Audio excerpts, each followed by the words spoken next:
Hola a todos a los que nos están siguiendo en este congreso online. Como siempre es un gusto el poder compartir. Aquí tenemos a uno de nuestros invitados, que es Luis Vilalta. Él está en Barcelona. Nos va a hablar acerca del eneagrama esencial, un tema bien interesante. Él es psicólogo, coach y terapeuta familiar sistémico, da sesiones presenciales, viaja por diferentes partes a dar sus cursos y muy pronto seguramente también estará ofreciendo sus servicios online, con sus cursos maravillosos y un trabajo tan espléndido que hace. Y bueno, y este es todo un recorrido y un viaje que realizaremos a través del eneagrama esencial. Bienvenido, Luis, muchas gracias por estar aquí, gracias por tu generosidad de compartir este tema. Y bueno, espero que lo disfruten. Recuerden que los que se queden hasta el final, Luis le va a dejar un regalo. Además, Luis también estará esta noche compartiendo esa tertulia donde responderá también tus preguntas. Y aquí aparecen los datos de contacto de Luis por si quieres pedirle una consulta o porque si quieres contratar alguno de sus servicios, pues allí tienes sus datos. Así que bueno, vamos a empezar, Luis. Bienvenido. Buenas tardes o buenas noches, depende de la hora que cada uno lo escuche. Muchas gracias, Luz, por darme esta oportunidad y también por el impulso que me das para que pueda continuar mis proyectos profesionales. Agradecido. Y en mi caso, yo trabajo en Eneagrama Esencial. El Eneagrama es, tal como se trabaja a menudo hoy en día, es el Eneagrama de la personalidad. Es un modelo que describe 9 tipologías de personalidad, de 9 caracteres, y es el producto de algún modo de la evolución que han sufrido, han seguido las enseñanzas del eneagrama tal como llegaron a Europa. Europa fue pues a principios del siglo XX que Bourget introdujo el eneagrama y lo hizo de una manera muy particular. Él lo trabajaba fundamentalmente a través de danzas. Eso quedó como durante unas décadas como en el olvido, hasta que Óscar Ichazo, que es un psiquiatra, lo desarrolló, y Claudio Naranjo, psiquiatra chileno, pues continuó un poco ese trabajo y elaboró pues un modelo que describe con mucho detalle 9 caracteres esenciales. Hay que tener en cuenta de que en su origen el eneagrama era como un medio, una herramienta o un camino al servicio de un camino espiritual. Era un trabajo que el discípulo de ciertas escuelas espirituales seguía para autoconocerse y poder liberarse de aquellas cargas, aquellos miedos, aquellas creencias también que de algún modo limitaban su camino espiritual. Entonces, siempre de trasfondo en el eneagrama ha habido como una enseñanza espiritual. Lo que ocurre es que se ha desarrollado mucho la parte más psicológica, más caracteriológica. Uh -huh. Pero yo quizá también por mis anhelos, el trabajo que he hecho a lo largo de mi vida, siempre el aspecto espiritual ha estado ahí, ¿no? Y por eso a mí me gusta hablar del eneagrama esencial, porque en el fondo cada personalidad es un conjunto de estrategias que se han ido formando alrededor de un ego a consecuencia precisamente de la pérdida, de la desconexión con su esencia más profunda, su esencia original. No es que la haya perdido, eso está en todos nosotros, pero sí que es como si nos hubiéramos olvidado, nos hubiéramos desconectado. Entonces, el trabajo que yo propongo es un trabajo de reconexión con esa esencia. Me gusta, de algún modo, eh, poderlo equiparar, ¿no? Como si fuera una metáfora, como un viaje que hacemos hacia la cima de una montaña.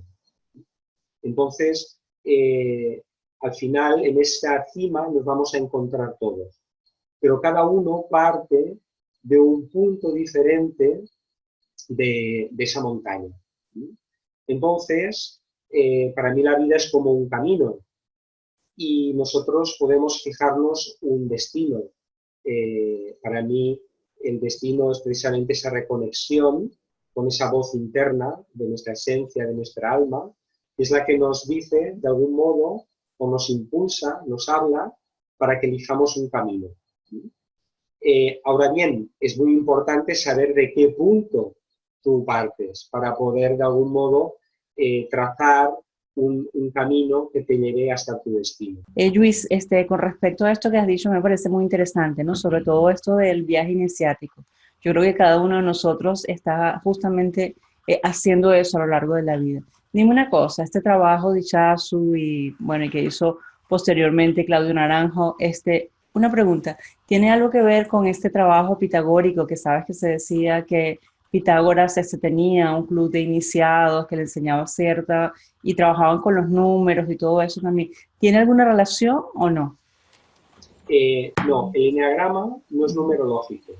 Hay 9 tipologías y cada una se le da un número, pero es un número completamente neutral, de algún modo, para designarlos sin que no haya ningún tipo de carga o de significado, ¿vale? En el caso del eneagrama, ¿vale? Entonces, los números no podemos buscar un significado o un simbolismo en lo numerológico, sea cual sea la escuela. Sí que es cierto que el eneagrama formaba parte de las enseñanzas que se transmitían en una escuela espiritual. Esto viene digamos, del Islam más místico, de las escuelas sufís. Y fue de ahí de donde lo recibió precisamente Gurdjieff, de la escuela Naqshbandi de sufí. Entonces, yo diría que es como una propuesta de camino, sabiendo que hay más de una para llegar, digamos, a reconectarte con tu esencia. Y también es cierto que en cada época se ha presentado de diferentes maneras este camino, porque siempre tiene que estar acorde con el estado de conciencia, de algún modo, de la humanidad, ¿no? Bueno, Y, es decir, nosotros vamos recorriendo, vamos pasando por esos eneatipos a lo largo de nuestra vida, por todos, no, vale, cuéntanos un poquito acerca de eso. nosotros tenemos un eneatipo concreto que es con el que nos caracterizamos. ¿Por qué tenemos ese tipo de carácter, ¿no? Esa tipología de personalidad? Yo aquí no distingo entre carácter y personalidad, ¿vale? Sé que a nivel psicológico podríamos establecer matices, pero yo simplifico aquí. Entonces, si hablo de carácter, es lo mismo que si hablo de personalidad, ¿vale? Entonces, nosotros construimos una determinada personalidad o carácter a partir de varios elementos o de varias circunstancias. Una, digamos, la más cercana en el tiempo, serían nuestras experiencias. Pero claro, como psicólogo sistémico que soy, yo sé que también, de algún modo, o sabemos, que nuestras experiencias están enmarcadas dentro de un campo energético, un campo también experiencial, que es la familia. Entonces, nosotros ya nacemos en un determinado entorno o en un determinado campo familiar y por un motivo determinado, no es casualidad. Es decir, no llegamos a este mundo con una pizarra en blanco, sino que de algún modo ya llevamos en nuestra mochila, ya llevamos cositas, ¿sí? O grandes cosas, ¿no? Muchos tesoros, muchos valores, pero también llevamos cargas, porque las expectativas de nuestros padres, las vivencias de nuestro sistema familiar, también las llevamos, ¿no? Y eso, si pudiéramos ir un poco más allá, digamos, trascendiendo lo que es el espacio-tiempo que nuestra personalidad es capaz de concebir, que es desde el nacimiento o desde que tenemos memoria, podríamos ir más allá y tendríamos que aceptar también de que probablemente de otras vidas, de otras encarnaciones, también traemos experiencias deudas y de algún modo encargos, ¿no? Es lo que la tradición oriental habla de karma. Entonces, todo eso configura toda una serie como de líneas de fuerza, una estructura psicológica que hace que elaboremos un determinado carácter. Ahora bien, si me lo permites, si no tienes alguna otra pregunta, me gustaría ir un poco más al origen. El eneagrama habla de que nos dice que nosotros llevamos una herida. Esa herida es muy visible porque la primera herida que de algún modo nuestro cuerpo eh, eh, expresa, digamos, morfológicamente a través del ombligo, es la herida del nacimiento, del corte. Es, de algún modo, nosotros procedemos de un espacio en el que lo teníamos todo, vivíamos la unidad, no había nada fuera ni dentro, sino que todo éramos nosotros mismos, uno solo, estábamos conectados con la vida y con ese, de algún modo, pues ese universo que nos envolvía, que era, pues bueno, la matriz de nuestra madre, ¿no? Entonces allí no había división. La primera división se produce en el momento de nacer. Ahí se produce un corte. Bien. Eso, digamos, a nivel, digamos, de encarnación física. Pero si nosotros pudiéramos ir a un nivel más anímico, más profundo, también hay una herida muy anterior. Hay una preguntita que tengo, ¿no? Por ejemplo, es decir, que esa cortada de ombligo o esa separación para cada persona lo interpreta de manera diferente, cada niño interpreta de manera diferente y eso va a marcar toda esa serie de características que nosotros tenemos en nuestra vida conectados a esta herida. Sí, ¿En qué, digamos en que qué varía la diferencia? ¿En qué va la sí, diferencia? el ser humano tiene muchos niveles. Ujú. Lo más externo sería probablemente el cuerpo, ¿no? Podríamos hablar de las emociones, podríamos hablar de un cuerpo mental, podríamos hablar de un cuerpo transgeneracional, pero probablemente también hay otros niveles, ¿no? Entonces, es como que cada nivel tiene una serie de cuerdas. Entonces, una cuerda determinada entra en resonancia con otras cuerdecitas, por decirlo de alguna manera, de otros niveles, ¿no? Entonces, la herida del nacimiento entra en resonancia con la herida esencial, de algún modo. ¿Y la herida esencial está relacionada con? Es con esa herida, de alguna manera, con lo que se dice que es la pérdida o la salida del paraíso, Ajá. la caída, de algún modo, Ujú. ¿no? Está caída. Eh, en el fondo, para cada alma que viene de ese lugar paradisíaco, donde todo era unidad, todo era luz, todo era vida, eh, eso significa la pérdida de conexión con una cualidad esencial. Y hay 9 cualidades esenciales básicas, que son atributos divinos, que de algún modo son los que en el momento de nuestro nacimiento en el que se produce esa separación, entramos en resonancia con eso.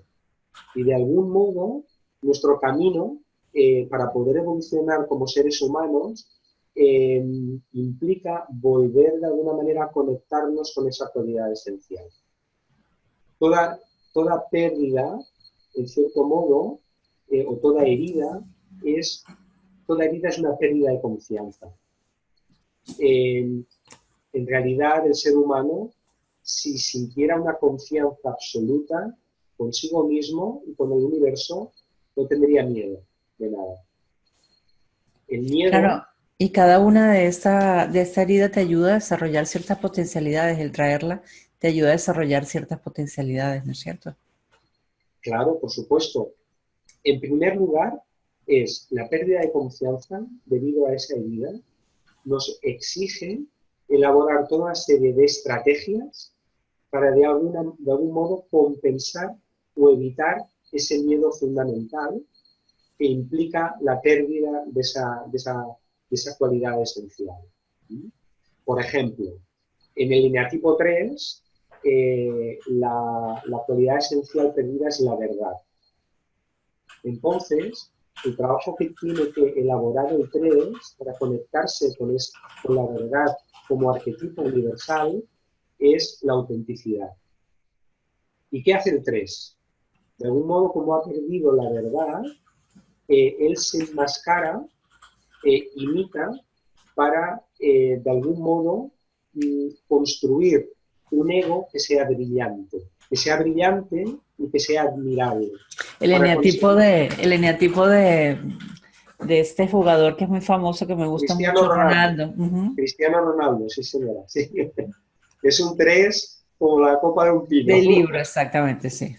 Entonces, es como que te construyes una máscara muy brillante, muy atractiva, porque en el fondo has perdido la conexión con la verdad, ¿no?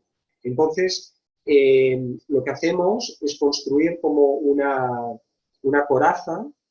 Algunos la construyen pues, a través del servicio. Disculpa, otra cosa, ¿no? Esta verdad que ha perdido, ¿a qué te refieres? ¿Con cuál verdad? Es el arquetipo universal de la verdad, ¿vale? Es decir, cuando no nos conectamos con la verdad, lo que hacemos es hacer de la falsedad una verdad.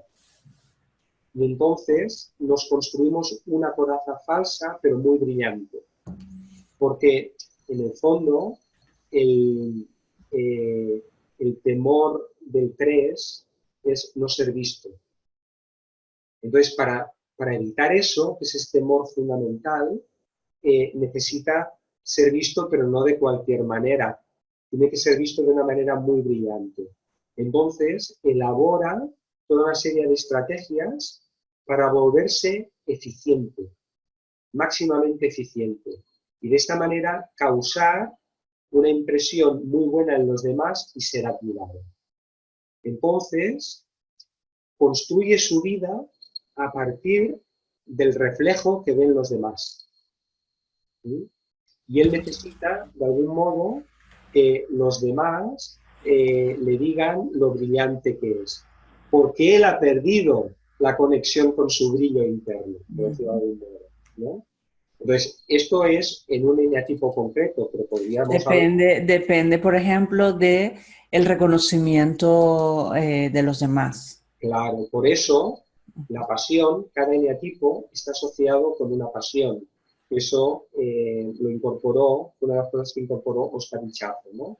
Y la pasión del 3, del eficiente, es la vanidad. Uh-huh. Entonces, su vida depende, de algún modo, de los demás para sentirse que él es alguien. Sí, en Entonces, esta área. se Uh-huh. vuelve especialista en hacer, en lugar Uh-huh. de ser. En Y esta ahí está área, la trampa. y en esta área de nosotros donde estamos, que es la autoayuda y todo esto, pues el 3 se pudiera decir que son los típicos coach impulsadores que tú puedes, que anda, que no sé qué, y el logro de los demás es su propio logro, ¿no? Entonces, Son especialistas en hacer las cosas muy bien en un área concreta. Voy a claro, compartir una imagen del eneagrama, porque el genial. eneagrama tiene un símbolo. Este es el símbolo del eneagrama. Hay un círculo alrededor, porque el círculo simboliza lo perfecto, la unidad. Es equidistante al centro, cualquier punto. Hay un triángulo interior y luego un hexagrama. Cada uno de estos símbolos tiene pues, también un significado, ¿no? Entonces, el triángulo y el hexagrama conectan con el círculo en 9 puntos. Entonces, en cada uno de estos puntos podemos situar a uno de los eneatipos. El eneatipo es precisamente el carácter, es lo más externo a nosotros. Por eso no estamos en el centro, en nuestro centro, en nuestra esencia. Estamos en un punto de la periferia y desde ese punto observamos la joya interior, de algún modo, de la naturaleza, del universo, de Dios, y cada uno lo ve desde un punto diferente. Entonces, si imaginamos que la verdad o cualquier atributo divino fuera como una joya, esa joya tiene 9 facetas. y cada uno ve una faceta, porque está en un punto determinado de la periferia. ¿Vale? Entonces, podríamos compartir también, ver otra imagen. Esta son las 9 tipologías, cada una, aparte de un número que es aséptico, que no tiene un significado de por sí, sí que tiene una palabra o un calificativo, ese sí, que de algún modo ya define, en cierto modo, al eneatipo. No es, cada eneatipo puede tener diferentes denominaciones. Por ejemplo, el 1, a mí me gusta llamarle el reformador, pero también se le llama el perfeccionista. El 3, por ejemplo, el eficiente, también se le llama el triunfador. Al 4, el sensitivo, se le puede denominar también el romántico.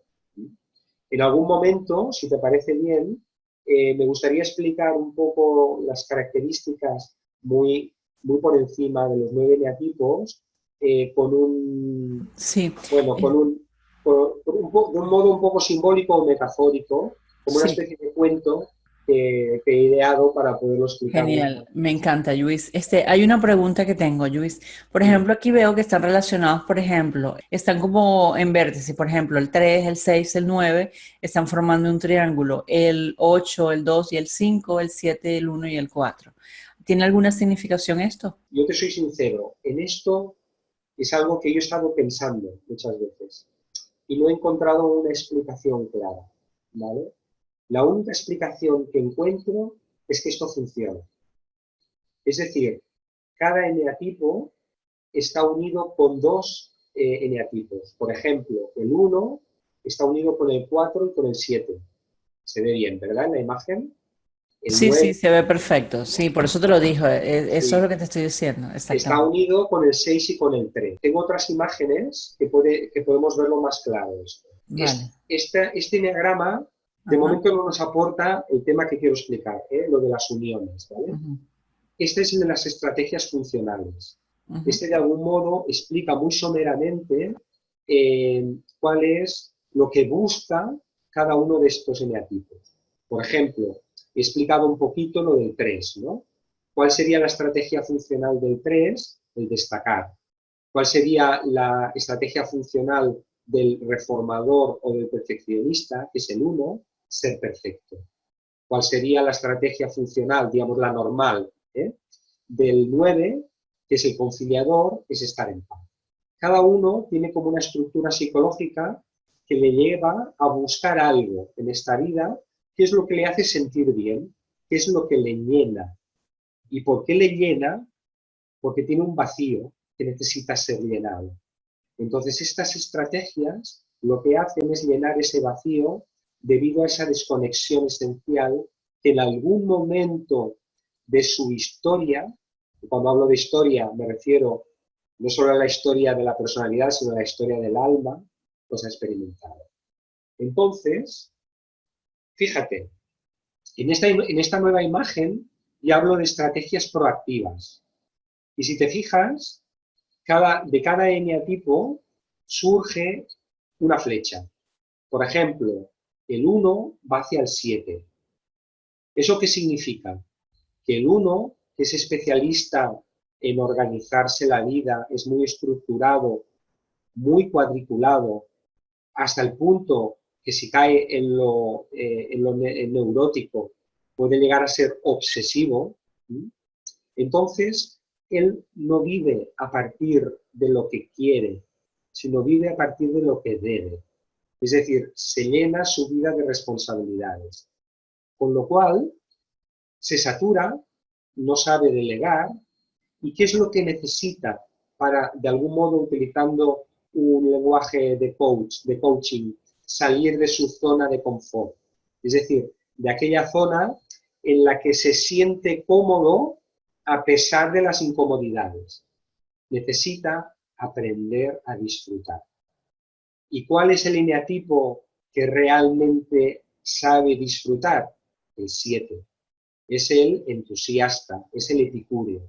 Entonces el 1 necesita ir hacia el 7 e incorporar del 7 esa cualidad, porque eso de algún modo le abre a nuevas experiencias y a conectarse, de algún modo, poder escapar de su estructura de creencias y poder ir más allá. Y, si se lo permite, llegar a conectar con un espacio más profundo, digamos, no tan externo a partir de las imposiciones, de lo que le han dicho, lo que él cree que debe ser. Pero ¿qué le ocurre? Aquí vemos las flechas rojas, es precisamente el camino de involución. Cuando cada eneatipo se ve presionado en una situación de estrés, le sale la reacción automática. Yo eso en mis cursos explico de dónde viene a partir de la neurología de las emociones, pero aquí sería muy complejo ahora explicarlo. ¿Qué le ocurre? El uno, como es una persona que busca la perfección en todo, y la perfección en este plano de existencia no existe, ve constantemente cosas que no le gustan. Y eso, de algún modo, le va cargando, y entonces, ¿qué ocurre? Llega un momento en que no puede más y se va hacia el 4, ¿sí? Y entonces empieza a quejarse. ¿Por qué?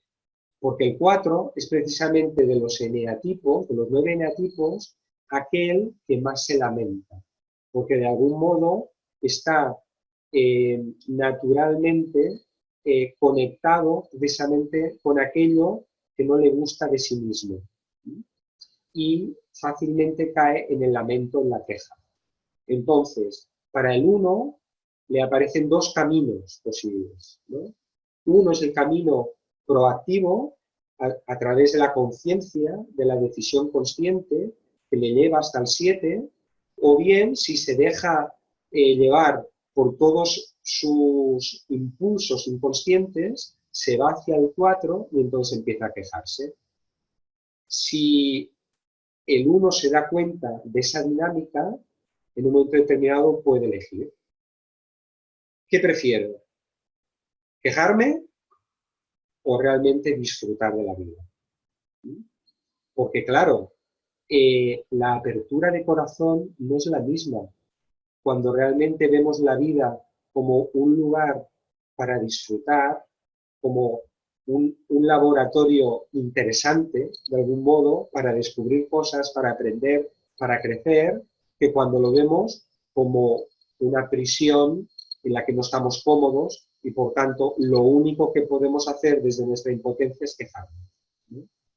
Por eso yo siempre digo que el eneagrama lo que nos permite es, a partir de ese mapa que se despliega ante nosotros, que nos ayuda a descubrirnos, poder elegir realmente con conciencia qué es lo que queremos, en lugar de funcionar, como decía Gurdjieff, de un modo automático. Por ejemplo, Luis, ahí el camino de involución del 8 sería el El camino fortificarse. del 8, el 8 es se le llama el líder, a mí me gusta más llamarle el desafiante. Mm. Es un eneatipo que lo que necesita es demostrar poder. ¿Por qué poder? Porque de algún modo, como todos tenemos una herida, esa es la estrategia que ha encontrado para poder de algún modo proteger a su niño herido. Entonces él necesita demostrar su fuerza. Es una persona que probablemente haya tenido una infancia difícil. Difícil en el sentido de conflictiva, incluso que puede haber experimentado en su propia carne o en su entorno, que haya visto pues agresividad, violencia. Entonces ha aprendido a hacerse fuerte, porque si no, lo machacaban, ¿vale? Entonces, ¿qué le ocurre al 8? Cuando se estresa, esa necesidad de alguna manera de protegerse ante los demás y de defenderse, lo que le lleva es a construir una fortaleza, ¿sí? Una fortaleza inexpugnable. Entonces, ¿por qué se va al 5? Porque el 5 es el observador, precisamente es el que se retrae, es el que necesita distancia porque el mundo de alguna manera le agobia. Entonces, el 8, cuando reacciona automáticamente, ¡pum!, pone el muro delante. Y una manera de expresarlo es a través del no. Es decir, probablemente, quizás era así, pero por si acaso yo digo no. Y así tengo tiempo a de algún modo a defenderme por si... Lo explico de una manera un poco Sí, metafórica. Entonces, no, de hecho, por ejemplo, estaba allí, ¿no? Como está conectado, ahí en los ámbitos, en los triángulos, está conectado con la conexión y el tomar distancia, es como que juega, ¿no? Si está más relajado y si está en un proceso evolutivo, conecta. Pero si está en el proceso de establecer corazas y barreras, toma claro, distancia para claro. proteger. Por eso, ¿qué necesita el 8? El 8 lo que le va muy bien es ir hacia el 2 porque es cuando se relaciona con los demás, pero no de una manera para mostrarse fuerte, sino que es capaz de comprender al otro, de sentirlo de algún modo, e incorpora como una sensibilidad nueva. Y eso le permite, evidentemente, descubrir un montón de cosas que no puede descubrir si se tapa o se cubre con una coraza impermeable y inexpugnable. Sí, es como descubrir, ver en el otro su propia vulnerabilidad no expresada, me imagino, Claro, o algo así. claro, claro. Por eso el trabajo con el enneagrama es en el fondo un trabajo de abrazar la sombra. Ujú, exactamente, Pero puedes abrazarla cuando la reconoces también, exactamente. porque no podemos amar lo que no conocemos. Entonces, por eso, para mí, el enneagrama es, por un lado, un mapa, como he explicado, ¿no? Pero por otro lado, es un camino de sanación. Sí, ¿no? Y Un además que es camino, increíble como calca a las personas. Yo porque conozco mi eneatipo y más o menos sé lo que hay por aquí y observo de que es tal cual, ¿no? Las barreras que nos ponemos y cuando logramos vencer la herida del eneatipo, ¿no? Entonces es impresionante porque es que cala a las personas tal cual, ¿no?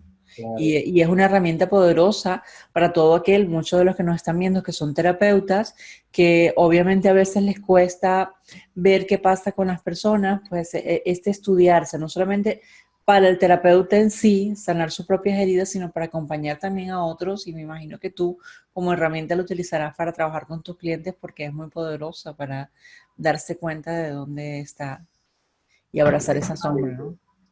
¿no? No siempre, pero en muchas ocasiones lo utilizo y me sirve mucho. Ujú. El, el 8 es como una especie de oso, ¿no? Eh, es un oso que atemoriza, ¿sí? Pero eh, aparentemente, pero cuando el oso abraza, no decimos a veces que necesitamos un abrazo de oso, como de ese oso peludito, agradable, o sea, tierno. En el fondo, todos escondemos un ser eh, que es maravilloso. Que Lo que pasa es que nuestro Hyde y nuestro Jekyll y Mr. Jekyll Hyde, y ¿no? Hyde. Doctor Jekyll y Mr. Hyde, Ujú. efectivamente, sí, sí, sí, Sí, sí. es muy interesante, Luis, de verdad que sí. Sobre todo esto de las estrategias proactivas. Yo, pues, conozco muy poco de Enetipo y la verdad que es fascinante, sobre todo desde el aspecto que tú lo trabajas, porque es como regresar a tu esencia. Al final, nuestra esencia son esos dos lados también y están, encierran, ¿no? Es como que esos dos vértices que se tocan al final, o es todo esto, ¿no? Pero es descubrirnos cómo esa herida o ese dolor que tenemos primario, esa desconexión, como tú dices, umbilical, nos conectan dos aspectos de nosotros, que en dos aspectos muchas veces nos ponemos la máscara de luz hacia uno de ellos, pero el otro lado, el que vive con nosotros en nuestra casa es el otro lado, ¿no? Entonces, qué bueno es poder integrarlo para mostrar realmente quiénes somos, porque al final somos todo eso. Y si lo acepto, lo abrazo, como dices, logro al final estar más completo, estar más sano. Es un camino de integración, realmente, el enneagrama. Todos tenemos los 9 arquetipos universales. ¿Sí? Eh, Estas son las cualidades esenciales, ¿no? Son como atributos divinos que toda alma porta en sí misma. El hecho de habernos desconectado con una de estas cualidades ha generado un vacío, una necesidad, y es ese vacío que intentamos llenar con aspectos externos. Es como si hubiéramos perdido la capacidad de amarnos a nosotros mismos y entonces necesitamos que los demás nos amen para sentirnos bien, ¿no? Entonces, hay diferentes maneras de trabajar con el eneagrama. Yo, por ejemplo, en las formaciones que yo hago, que a lo mejor si tenemos tiempo me gustaría explicar un poquito la que tengo prevista, trabajo con lo que llamo la carta eneagrámica. Es decir, es muy importante reconocer cuál es tu eneatipo fundamental, ¿vale? Porque ese es el que llevas toda la vida. Y dentro de ese eneatipo hay muchos niveles de conciencia. Puedes estar en un nivel lo más bajo posible, por decirlo de algún modo, ¿no? Que es el psicótico, puede ser neurótico, puede ser normal, por decirlo de alguna manera, ¿no? Es decir, funcional, o puedes estar en un estado saludable, ¿no? Que es cuando de alguna manera eres consciente de cuáles son tus motivaciones internas y de lo que quieres, ¿vale? Entonces, a mí me gusta ver también cómo tenemos configurados el resto de los eneatipos. Y, por ejemplo, también es muy importante ver qué eneatipo tengo menos presente, porque eso significa que ahí probablemente también tengo que hacer un trabajo. En el fondo, cuando hacemos un trabajo desde la conciencia, es como si nos acercáramos al centro de ese círculo. Y en ese centro, ahí todos los arquetipos están de algún modo presentes, vivos y activos por igual. Lo que pasa es que es como subir a la cima de una montaña, que cada uno parte de un punto diferente. Pues bueno, cada uno tiene que encontrar cuál es su camino. Y para eso, como decía, es muy importante conocerse a sí mismo. Hombre, conócete a ti mismo, porque de este modo podrás llegar, pues bueno, a las estrellas, ¿no? Que es tu sol interior, que es tu cualidad esencial perdida, de algún modo. Bueno, ese tema es un tema que a mí me encanta y que puedo estar hablando de él horas y horas de todo lo que implica cualquier camino que implique que existen paradas y en esas paradas me voy a descubrir a mí mismo, a mí me parece fascinante. Sobre todo que es algo que podemos hacer por nosotros mismos también, ¿no? Porque no necesito de alguien externo, no necesito un terapeuta que me guíe muchas veces, sino simplemente tener toda la información necesaria con, bueno, con uno de estos cursos yo estoy segura que lo pueden lograr, ¿no es cierto? Descubrir básicamente qué es de una manera práctica. Explíquenos un poquito acerca de esos cursos que tú das, que acabas de o vienes a abrir una formación ahora reciente. Cuéntanos un poquito acerca de eso. En enero y en febrero hago la formación, yo la divido en 2 fines de semana. Entonces hice un curso en enero-febrero, ahora voy a hacer uno nuevo en el último fin de semana de mayo y el 1 de julio en Barcelona. Y como tú dices, para mí es muy importante que lo que trabajemos sirva de algo, tiene que ser útil, tiene que transformarlo.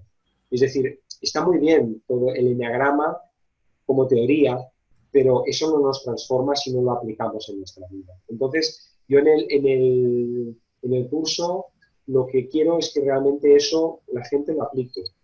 Y lo aplique de alguna manera y lo visualice aplicándolo en el futuro, pero que ya de algún modo genere las estructuras neurológicas para que eso sea posible, el cambio sea posible, ¿no? Entonces, de Es algún modo, vivencial, ¿no? sí. Yo utilizo muchas técnicas de programación neurolingüística, hacemos constelaciones estructurales también. Voy a compartir pantalla. Pues en mis cursos yo lo enfoco de una manera práctica. Entonces, lo que voy haciendo es acompañar a las personas en los 6 o 7, depende si uno lo dividimos, niveles neurológicos que nos explica muy bien Robert Dills, ¿no? Desde la situación más externa, el entorno, las conductas que nosotros elaboramos como estrategias precisamente para evitar caer en nuestro temor fundamental, conectar con nuestros recursos internos, que son las capacidades, poder vivir alineado con nuestros valores. Yo creo que para ser feliz necesitamos vivir alineados con los valores, nuestros valores. Cuando no ocurre esto, se produce una tensión interna entre lo que hacemos y lo que para nosotros es valioso internamente, que nos genera infelicidad. Y el tema de las creencias es muy importante, poder detectar cuáles son esas creencias que configuran nuestra estructura mental, nuestro mapa mental, y ver hasta qué punto nos limitan y transformarlas en creencias posibilitadoras. Creencias que realmente nos permitan crecer, nos permitan salir de algún modo de la prisión que nosotros mismos nos hemos construido como defensa. Eso nos permite llegar a un nivel de identidad, de conexión con el yo muy diferente, porque todos tenemos como una especie de filtro, unas gafas, que es con las que miramos al exterior, pero también con esas gafas nos miramos a nosotros. Es como nos narramos, cómo nos relatamos, cómo nos explicamos a nosotros mismos. Cuando nosotros podemos cambiar esos niveles inferiores, conectamos con nuestros recursos y somos capaces de cambiar las creencias, entonces aparece un yo diferente. Y es entonces cuando podemos, de algún modo, relacionarnos con un sistema mayor, transpersonal, desde algo mucho más profundo, porque de algún modo hemos podido quitar las capas del ego y hemos podido conectar con el yo, que es con la voz del alma. Y luego yo añado un séptimo nivel, que es el de la esencia profunda, para desde allí, desde esa esencia, poder ver todo eso y poder hacer el camino de regreso hasta el entorno, recogiendo todas esas enseñanzas y volviendo de nuevo a tu vida, pero transformado, con una visión diferente. Es un trabajo muy potente y la verdad es que pues, los feedbacks que recibo son buenos y por eso continúo dando estos cursos, con esta estructura que creo que es muy buena. Entonces, si quieres, ya paso a la siguiente diapositiva, pues de aquí en esta diapositiva está la información esencial, bueno, más somera, resumida, de lo que pretendo en estos cursos. Aquí también en esta diapositiva podemos ver las fechas, la inversión económica que hay que hacer, está mi correo electrónico por si alguien está interesado, va a ser en Barcelona. Si alguien viene fuera de Barcelona puedo facilitar el alojamiento, puedo buscar algún hotel cercano y económico al lugar donde hagamos el curso. Y para mí, básicamente, lo que pretendo es que la gente se pueda hacer esta pregunta. ¿Qué haríamos? ¿A dónde iríamos? ¿Qué camino elegiríamos si fuéramos verdaderamente libres? Y para ser libres, como decía Nelson Mandela, nadie puede ir más allá de sus miedos y de sus creencias. Por tanto, necesitamos trascender esto para poder salir de nuestra zona de confort, que es lo conocido, para realmente integrarnos a un nivel abierto, con el corazón abierto, realmente hacia lo que la vida, el universo nos ofrece. Y eso es un trabajo de aceptación, de abrazarnos y de recuperar realmente la confianza que en algún momento perdimos. Qué bonito, Luis, ¿sabes cuándo te animas también a dar cursos online? Porque eso sería súper interesante que existiera online, porque hay muchas personas que nos ven que no están en Barcelona y que están por allí. A ver cuándo te animas a hacerlo y nos das todos estos cursos que me parecen fascinantes a nivel online. Como sabes que soy terapeuta sistémico, yo también la formación que doy de Enneagrama es sistémica. De hecho, estoy escribiendo un libro en el que quiero también, de algún modo, apuntar bases sistémicas, ¿no? de los caracteres. ¿Sí? Y para mí una manera muy sencilla, de explicar qué es lo sistémico o para qué sirve es para poder ver la vida con una perspectiva mucho más amplia. Ujú. ¿Y qué perspectiva hay más amplia que estar en la cima de la montaña? Exactamente. Pero eso no es un camino físico. La montaña está dentro de nosotros y la Ujú. cima es nuestro corazón. Desde Exactamente. ahí es donde podemos verlo todo, Sí. de una Y manera más amplia. exactamente, descubriendo esa cima que es nuestra esencia, ¿no? Nuestro verdadero ser. Y nuestro verdadero ser es todo eso que vemos y cada una de esas etapas de ese eneatipo. Y qué bonito que nos enseñes a descubrirlo. Luis, muchas gracias por estar aquí, gracias por exponer tu conocimiento. Y cuéntanos un poquito a las personas el regalo que le vas a dar. Es un documento, un PDF, que explica un poquito, un poco con más detalle lo que hemos explicado aquí, ¿vale? Pero además, a más, se me ha ocurrido ahora que voy a hacer un regalo adicional a los que hayan llegado a este punto. Voy a grabar un vídeo explicando muy sintéticamente las características de los 9 eneatipos. Como si fuera un grupo de 9 personas que se encontraran para subir a esa montaña. Qué bueno. ¿Vale? Como si se hubieran encontrado para un fin de semana, hacer un viaje juntos. Tenía aquí un guión para explicarlo un poquito, porque lo he estado un poco ideando precisamente para poderlo explicar Ujú, aquí, pero nuestra conversación ha sido viva y ujú. nos ha llevado a donde nos ha llevado, y eso es bueno, ¿no? Pero me gustaría de alguna manera regalarlo también a los que han podido aguantar Es un esta gusto, horita. Luis, y estoy seguro que a todo el mundo le encanta y estoy seguro que la gente se queda con ganas de más. Y mucha gente que nos ve en Latinoamérica se queda con ganas de más para ver más de ti. Entonces ya sabes que tienes que animarte a tus trabajos online. Pero además de eso, Luis también viaja y da cursos en diferentes partes del mundo, así que bueno, para contrataciones aquí tienen sus datos también. El año pasado estuve en Costa Rica. Si hay Ujú. algún grupo de gente en alguna otra parte del mundo, ¿vale?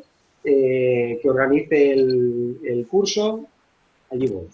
Sí, y sobre todo que es muy bonito todos los que están en el área sistémica, porque unes lo que es el eneatipo esencial, el eneagrama esencial, perdón, a lo sistémico, que me parece fascinante, porque bueno, porque esas heridas muchas veces vienen de ese hogar. Entonces, ¿qué tipo de familia tiene este niño? ¿Qué tipo de heridas se crearon en esa familia? Entonces ahí vemos lo sistémico y cuáles son las vinculaciones, qué órdenes inclusive se están transgrediendo, se pueden ver allí. Así que me parece fascinante. Muchas gracias, Luis. Espero que no sea la última vez, espero que compartas en otras oportunidades con nosotros. Ya quiero ver estos cursos online. Y bueno, muchas gracias. Y me gustaría que te despidieras con una frase final que tú sientes que para ti sea potente y que pueda ayudar a todas estas personas que nos están viendo. Yo diría que vale la pena vivir en libertad.